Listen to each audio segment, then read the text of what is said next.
Fala meus queridos chapéus de palha aqui, eu sou o Lipe e hoje eu vou trazer pra vocês um vídeo diferente, um vídeo rápido assim de considerações sobre o capítulo 1106 de One Piece. O review do capítulo completaço saiu ontem, tá, pelo Derek, mas hoje quero dar meus pitacos. Por quê? Porque assim, eu voltei de São Paulo, tô com a agenda extremamente apertada, já tô entrando em outra viagem, mas não queria deixar de comentar esse belíssimo capítulo, tá? Talvez não seja tão aprofundado como eu costumo fazer, mas com certeza terão considerações que você vai gostar, beleza? Então deixa aquele like, se inscreve no canal e vamos que vamos, porque, mano, o tempo tá correndo, eu tenho que viajar daqui a pouco, let's manda vai que gol! Vinhetas!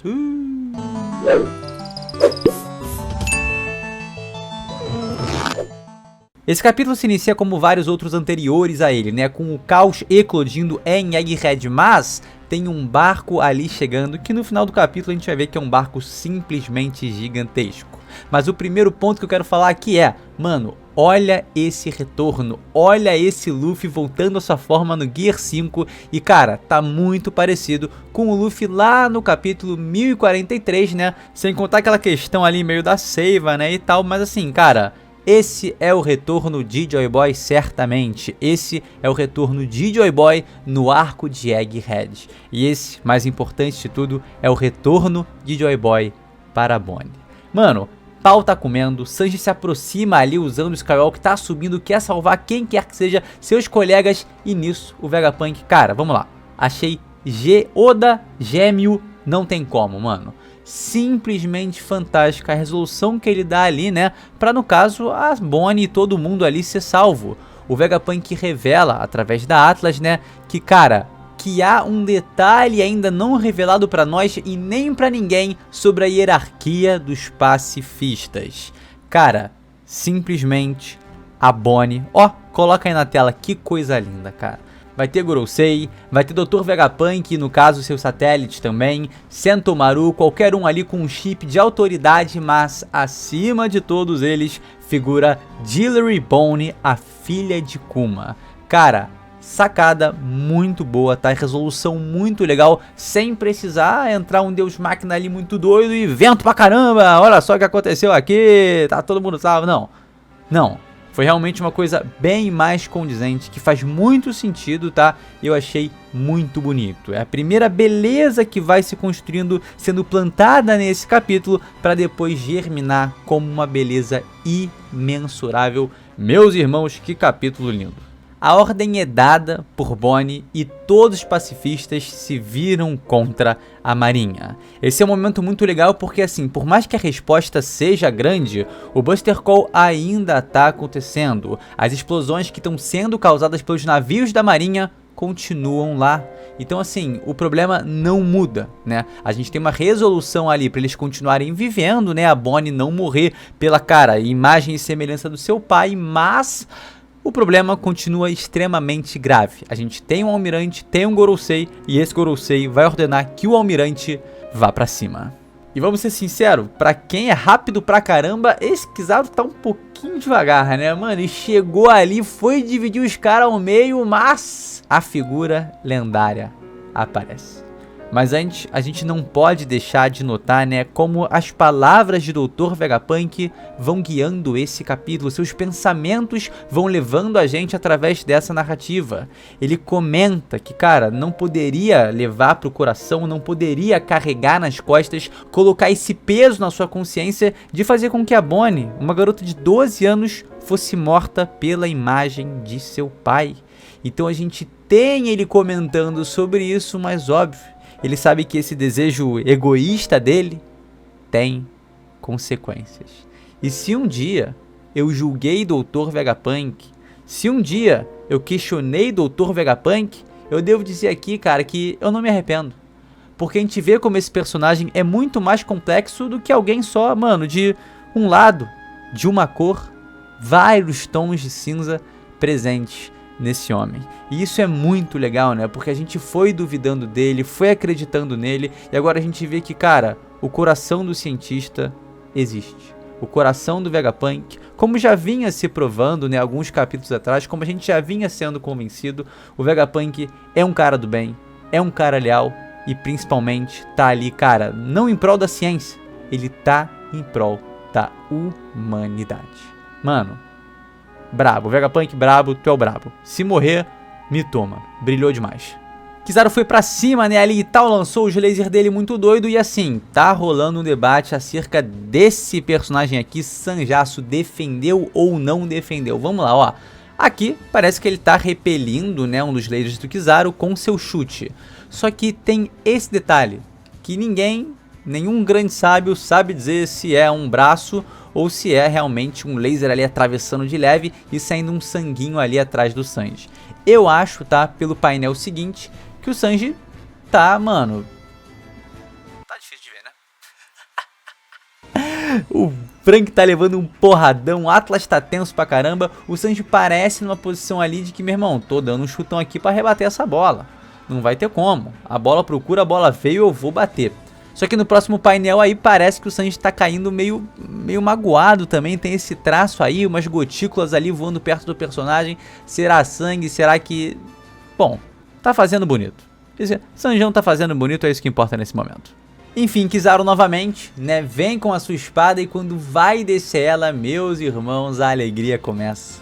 A gargalhada do fundo do coração, porque quanto mais ele ri, mais forte ele fica. Esses são os poderes da quinta marcha de Luffy.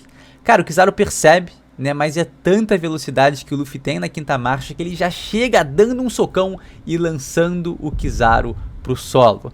Cara, e a partir daí é só alegria, porque assim, o capítulo ele é muito bonito. Só que a construção que a gente vai ter pra figura de Nika sendo reconhecida pela Bonnie é simplesmente fantástico. Mas antes disso, acho que tem um detalhe muito importante pra gente notar aqui, tá? Nessa página. Meu irmão, Oda faz questão de mostrar pra gente, né, que a Bonnie tá ouvindo ali o Tum. E agora a gente passa pra frente, Kizaru e o Gorosei Santi Garcia Saturno estão ouvindo o Tum Turu Tum, mano. O Tum Turu Tum, que é a batida da libertação, o som do guerreiro que vai libertar aqueles que estão oprimidos. Essa é a batida, esse é o som dos tambores de Nika. E Oda faz questão de mostrar pra gente que o Kizaru sentiu o golpe, mas ele também tá ouvindo isso. E mais uma vez, meu irmão, que carinha incerta, que carinha indecifrável, tá metendo migué, tá metendo de maluco ali ou não? Vocês me respondam nos comentários. Ou esse Kizaru tá se fazendo ou não tá, gente? É muita incerteza nessa certeza. Mano, quem tá certo, tá incerto. É muita loucura, mas assim, tomou um botadão, né? É pra tá sentindo mesmo. Só que o ponto alto, obviamente, a gente traz aqui pra Santi Garcia Saturno, né? Ele tá ouvindo os tambores da libertação de Nika. As reticências que o Oda coloca ali são de quem não ouvia esse som há 800 anos. É alguém que as conhece, é alguém que as reconhece, é alguém que as teme. Cara, muito legal ver que o Gorosei tá percebendo, que o Gorosei tá vendo essa imagem e que ele tem uma história que a gente desconhece, que ele tem uma história que data muito antes da existência do Luffy. Então eu quero muito saber, né, do Gorosei, quero muito ver a reação dele com essa forma de Nika, porque a gente já teve alguns detalhes interessantes, mas nada tão aprofundado. Então tô aqui de dedos cruzados, apesar de vocês não estarem vendo isso, né, para que o Oda trabalhe mais a fundo essa relação entre o Gorosei, já nos dê indícios, cara, comprovativos de que sim, essas figuras estavam vivas há 800 anos, e aí cirurgia perene, etc e tal, papapá, piriri, pororô, e é isso. O que a gente aguardou que acontecesse finalmente acontece, e não tô falando da Bonnie nesse momento, tô falando simplesmente da grande armadura de robô sagrada lendária que está lá em Egghead e data de mais de 800 anos atrás. E isso é muito interessante. Muito interessante, a forma dela também é muito interessante e a gente vai segurar esse tópico aqui para jogar um pouco mais à frente, porque ele tem uma correlação perfeita, brilhante e muito forte com o final do capítulo. Então, cara, é aquilo, os tambores da libertação, a batida do coração de Luffy nesse momento é o que desperta esse robô ancestral. Só que não é só isso, não é só isso que essa batida desperta, ela desperta novamente a fé numa criança. Ela reconhece as palavras de seu pai, ela rememora o que foi dito para ela, da lenda, da promessa, de tudo. Nika voltará rindo nesse ritmo. Tum, turu, tum. Bonnie olha pro céu, Vegapunk olha pra Bonnie, e a gente tem esse painel que é digno de um quadro. É simplesmente mágico. Vê a imagem de Luffy comunica nos céus de Egghead e a Bonnie encantada, parada. Luffy do chapéu de palha, o jovem que chamou a atenção do Kuma, é o deus do sol, Nika. Meu irmão, tô todo arrepiado só de ver esse painel, tô todo arrepiado só de falar essa frase. O sorriso do Luffy na sequência, o olhar de Bonnie, a lágrima vem aos seus olhos, assim como a esperança preenche o seu coração. É uma emoção que não cabe no peito e por isso ela precisa soltar através do choro, a gargalhada. E o que me pega profundamente é esse Kuma, com um pequeno estalo em sua mente. Como se a sua fé, a sua crença no Deus do Sol, também tivesse muito vinculada ao seu instinto primordial, algo que nem o maior gênio do mundo seria capaz de apagar. Esse Kuma, essa figura, nesse momento, é vivo. A gargalhada de Luffy, cara, desperta alegria em nossos corações e de verdade, me enche de emoção também, tal como a gente pode ver com a Bonnie. Cara, o Vegapunk também tá emocionado. O Buster Call não é nada para essa figura. As pessoas do mundo todo aguardam seu retorno por centenas de anos. E lembra que eu falei que as palavras do Vegapunk e seus pensamentos vão guiando a gente através desse capítulo fantástico? Pois é, a gente vira de página e sim, há algumas pessoas muito importantes que esperam seu retorno por muitos anos. Na costa nordeste de Egghead, uma embarcação gigante se aproxima. Nela estão Dory e Brog, o ogro vermelho e o ogro azul. Dois monstros que duelavam em Little Garden há 100 anos, num embate ali completamente empatado e que nos últimos tempos, aí 2 anos atrás, né, teve uma pequena interferência, mas eles, cara, se reconciliaram e voltaram a lutar, voltaram a mostrar a honra, voltaram a lutar pelo deus de Elbaf.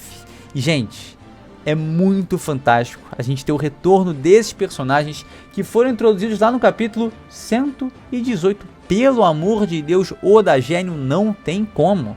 Não tem como. E eles não vêm falando uma coisa, cara, relacionada àquela época. Eles estão falando que vieram buscar o chapéu de palha, o deus do sol. Recentemente no Resposta de Palha eu comentei como os gigantes vivem 300 anos, né? E isso facilitaria muito para eles passarem lendas de geração em geração. Por exemplo, né, se eu vou escutar alguma coisa, cara, de 900 anos atrás, é do meu tataravô. Mas se um gigante hoje de 300 anos vai ouvir do avô dele, mano, são 300 anos, mais 300 anos, mais 300 anos, já chega 2 gerações atrás a 900 anos. Exatamente quando ocorreu o século perdido. Então a informação sobre essa lenda, a informação sobre a história desse planeta, sobre os segredos ocultos nesse mundo, estão muito vivas em Elbaf. E não é só isso, porque você lembra que eu te pedi para ficar com a mente ali ligada também no robô gigante, no robô ancestral? Pois é, cara, ele tem a forma exata de um gigante. Conectando isso a Elbaf, conectando Elbaf ao século perdido, conectando o século perdido a esse gigante, conectando esse gigante ao gigante de Elbaf. A gente tem uma relação muito clara. Já fica muito evidente que sim, o século perdido está muito relacionado a Elbaf. Não é só ali a biblioteca de Ohara estando presente naquela região que nos indica que, cara, há segredos a serem contados. Dory e Brog, que estão há 100 anos lutando, conhecem o Deus do Sol. A armadura sagrada que responde às batidas do coração do Deus do Sol simboliza e representa um gigante. O Oda tá criando um cenário para Elbaf não ser só uma ilha de extrema importância e cheia de segredos. A gente sabe que o ano era bem assim, mas agora Elbaf já começa a prometer a ter mais segredos ainda, com o Yggdrasil, com a biblioteca de Ohara, com a relação do Deus do Sol com os gigantes, com a relação dessa armadura com os gigantes. A gente tá tendo uma promessa gigante de que o arco de Elbaf vai trazer revelações nunca antes vistas nessa história e nos contar, talvez com muita profundidade, a história do século perdido. Inclusive, a gente já teve outras menções do Deus do Sol relacionadas a Elbaf, né? A Mãe Carmel, ela menciona que, cara, foi o Deus do Sol que clamou esse desastre. A gente também tem uma relação sobre o solstício de inverno, né? Solstício de verão, que é quando, cara, simplesmente o Sol vai brilhar mais forte do que nunca. É como se fosse o renascer do Sol. E, gente, isso não tá aí à toa, né? Isso com certeza é uma relação que o Oda está traçando e certamente vai trabalhar.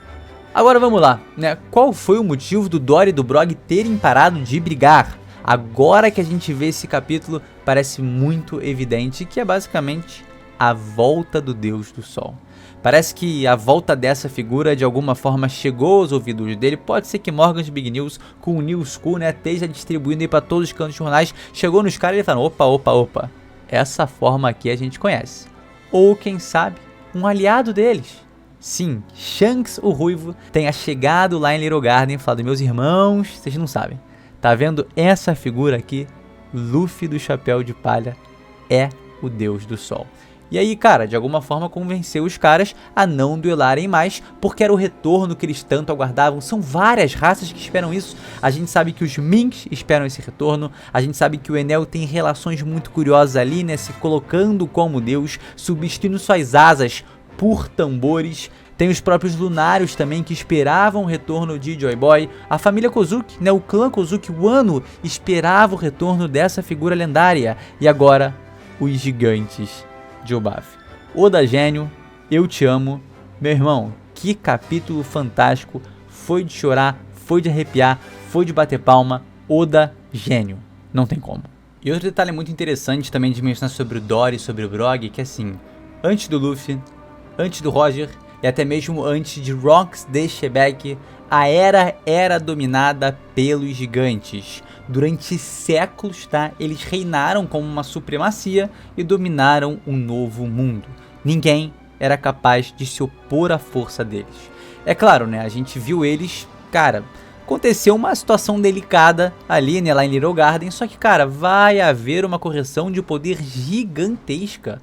Porque assim, vamos pegar o Crocodile, por exemplo. Ele em Alabasta era forte, beleza, mas foi derrotado pelo Luffy pré-timeskip, sem Haki, mano, sem Gear Secondo, sem Gear Third, sem nada. Só que, cara, quando ele aparece de novo em Marineford, esquece. O cara tá muito, tá vezes e vezes mais poderoso, tá? Muito mesmo, inclusive agora na Cross Guild, então, o cara deve estar um verdadeiro monstro. Então, cara, One Piece era planejado para ter 5 anos, a gente tem que ter isso em mente. Então essas correções de nível de força vão acontecer e tá tudo certo, sem nenhum problema. Agora, o que esses malucos vão ter de força? Ah, era 100 milhões a recompensa deles, meu irmão. 100 milhões? Vou falar uma parada pra vocês, hein. 1 bilhão vai parecer pouco pra Dory e Brog. 1 bilhão vai parecer pouco pra Dory e Brog, tá? Ah, mas a referência do Hairudin também pra mídia... Meu irmão, Hairudin não compara. Não. Só não compara, tá? Dory e Brog serão consideravelmente superiores ao Hairudin, que também lá em Dressrosa tomou um botadão de Gear Second do Luffy e caiu igual bosta no chão derrotado. Óbvio, agora também vai ter uma correçãozinha e ele vai estar mais forte. Mas Dory e Brog, cara, são, cara, guerreiros lendários. São guerreiros lendários de um país lendário que é dito como aquele que tem o exército mais poderoso do mundo. A própria Big Mom afirma: se eu tivesse ao meu lado Elbaf, eu seria a rainha dos piratas.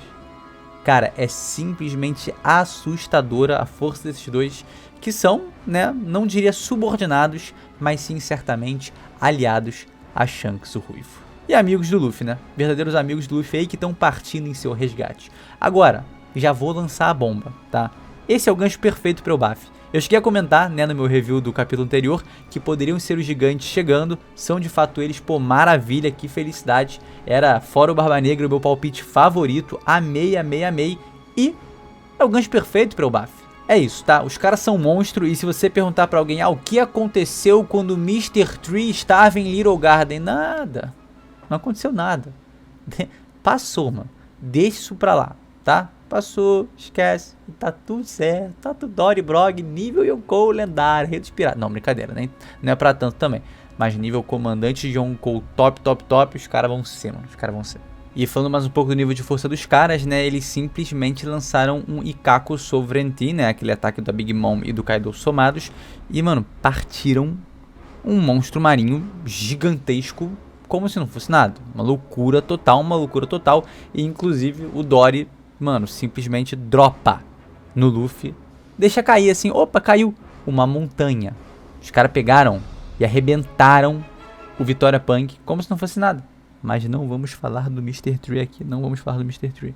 E é isso, meus queridos, essas foram considerações bem rápidas que eu queria trazer pra vocês, porque eu amei esse capítulo e eu estou sem tempo, irmão, mas nunca estarei sem tempo pra trazer um conteúdo gostoso pra fazer você almoçar aí, mano. O quê? De pança cheia, relaxado, com comentário e vídeo dos chapéus de palha. Cara, ó, vamos lá, quero fazer um vídeo com o Derek para também falar sobre o Best, para comentar com vocês, para agradecer do fundo do nosso coração em conjunto, mas mano, não tem como, tá? Pô, papo reto, muito obrigado. Foi uma noite muito especial, a gente amou, cara, a gente deu a vida ali para trajar o manto dos almirantes, para representar vocês nesse prêmio, e é isso, tá? Cara, eternamente grato. Ano que vem, esse ano agora, vamos buscar mais, cara, vamos mostrar cada vez mais a expressão de One Piece, a gente se doa pra isso, a gente batalha por isso, e a força dos chapéus de palha tá no sorriso de vocês, pô, tá no sorriso de Nika, tá no sorriso do Luffy, então vamos pra cima, vamos buscar mais, esse ano, de novo, é nosso. Mais uma vez, muitíssimo obrigado do fundo do meu coração, eu amei, mano, cortei o cabelinho pra ficar mais parecido com o Kizaru, fiz a barbinha ali pra dar um grau, e eu espero que vocês tenham gostado. Beleza? Tamo junto e a gente se vê sem sombra de dúvidas num próximo vídeo. É isso, galera. Valeu!